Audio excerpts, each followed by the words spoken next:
Préparez-vous les Madridistas, car l'info vient de tomber. Mbappé, Tchouaméni, Modric et Bellingham sont de retour à l'entraînement. Mais attention, ce n'est pas tout. On a une signature inattendue qui vient de bouleverser le mercato, une décision radicale de Xabi Alonso qui va choquer. Et un nouveau rôle étonnant pour Jude Bellingham qui pourrait changer l'équilibre de l'équipe.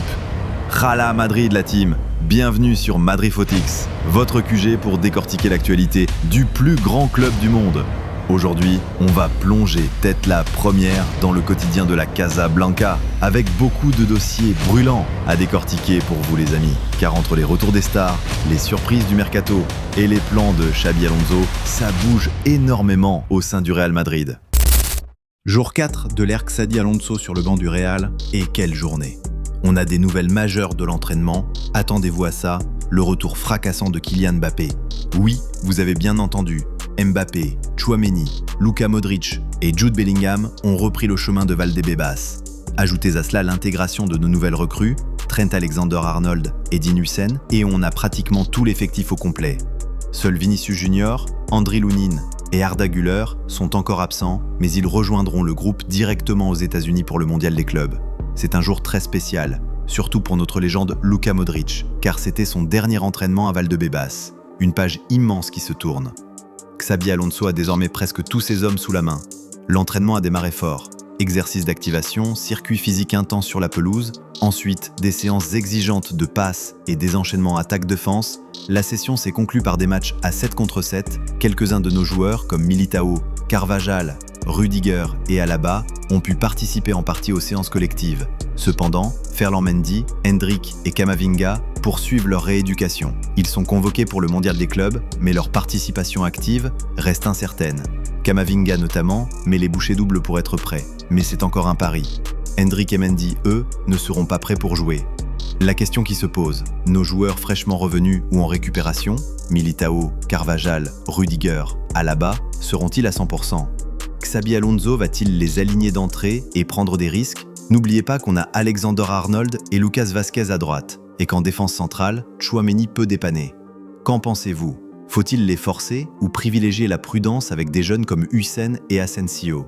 Votre avis compte énormément. Maintenant, passons à la bombe mercato de la semaine, une nouvelle qui va vous laisser bouche bée. Franco Mastantuono est officiellement un nouveau joueur du Real Madrid. Oui, vous avez bien entendu, c'est fait. Il ne jouera pas le mondial des clubs, mais il rejoindra l'équipe juste après. C'est un transfert totalement inattendu il y a encore 2 semaines. Honnêtement, personne ne le voyait débarquer cette saison. Et la cerise sur le gâteau, il était pratiquement acquis par le PSG. Luis Enrique l'avait appelé, tout semblait bouclé, c'était une question d'heure. Mais le Real Madrid est arrivé, a dit « On te veut Mastantuono » et le gamin n'a pas hésité une seule seconde. Il a dit oui les yeux fermés, balayant d'un revers de main l'offre parisienne. C'est un peu le même scénario que pour Arda Güler, non?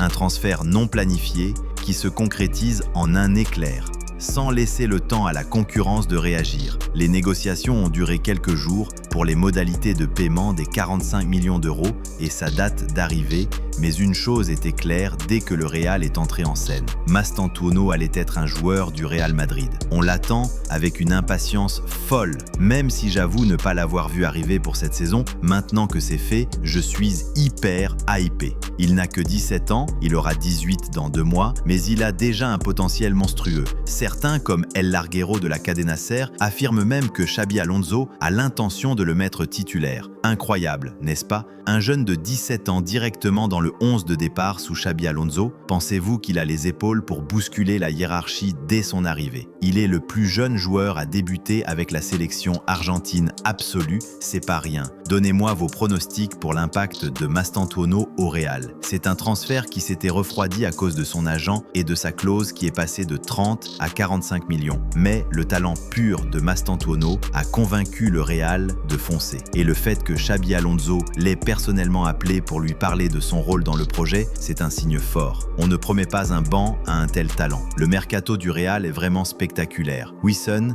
Alexander-Arnold et maintenant Mastantuono. 108 millions d'euros déjà dépensés et ce n'est peut-être pas fini avec Carreras ou un milieu de terrain. C'est un mercato tourné vers la jeunesse et l'avenir. Et ça, c'est passionnant. Et enfin, une information exclusive de Ruben Martin du Diario AS. Un journaliste très fiable, Xabi Alonso, a un plan clair pour Jude Bellingham.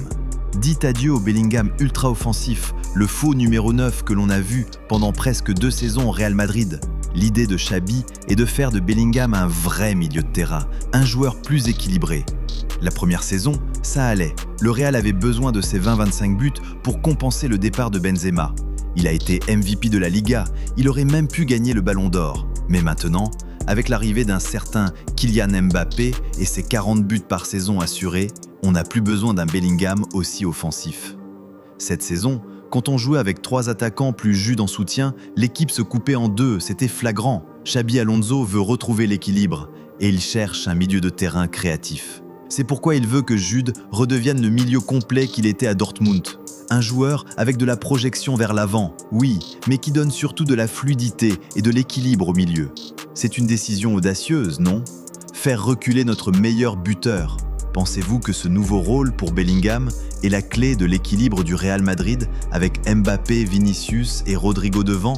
Ou est-ce un risque ? Donnez-moi votre avis, Madridistas. C'est un débat énorme. Selon Xabi Alonso, et je suis d'accord, on ne peut pas jouer avec 4 attaquants si on veut de la solidité.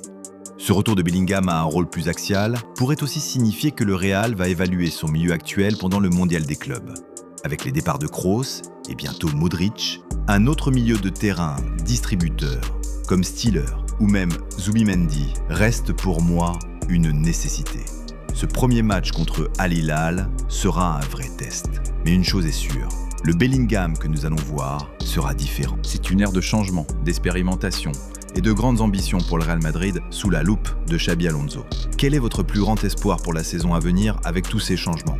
Je veux tout savoir dans les commentaires. Si cette analyse vous a tenu en haleine, n'oubliez pas le pouce bleu, c'est notre moteur. Et bien sûr, si vous ne l'avez pas encore fait, abonnez-vous à Madrifootix et activez la cloche pour ne rater aucune bombe et aucune analyse du plus grand club du monde. À la Madrid, in Adamas.